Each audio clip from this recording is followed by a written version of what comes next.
everybody. It's a Bourbon Redneck here, and welcome to our first ever Fireside Chat. This is a series that we're going to be doing. We don't know how often or how many episodes. We'll see what happens.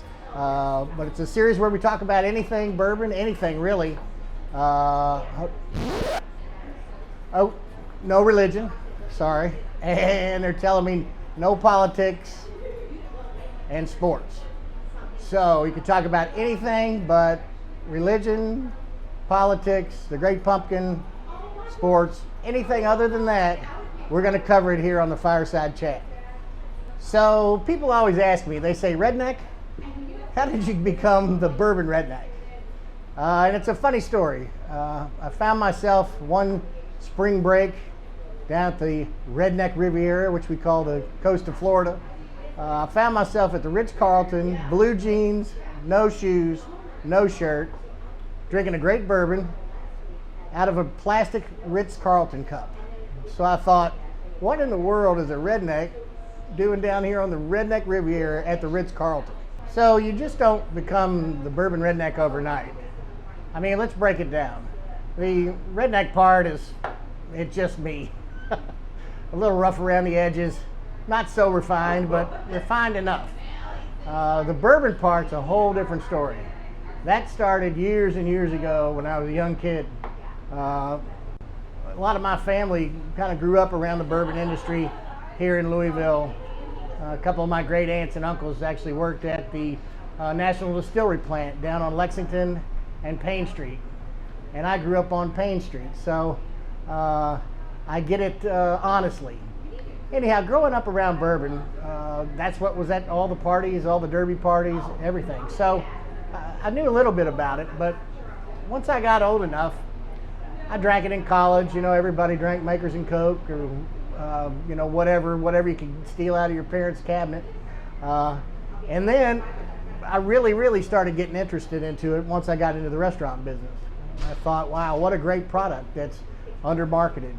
We all know that 95% of the world's bourbon comes from right here, about 70 miles from Louisville. So that really intrigued me, and I thought, what a great product, and I was proud to be a Kentuckian, and I really got interested into it. So I took a couple of classes, took one from Mike Veach back in 2000, started a restaurant called Bourbons Bistro, and was just out to really educate the world about bourbon. So, and I'm still learning myself, so it's a long road. The redneck thing's just a little kicker, but the bourbon thing's really, it's a passion of mine, and you know, I've been doing it for years, and hopefully I can continue to do it for years to come. So as the Bourbon Redneck, of course, I get questions all the time. What's your favorite bourbon? What's your favorite bourbon?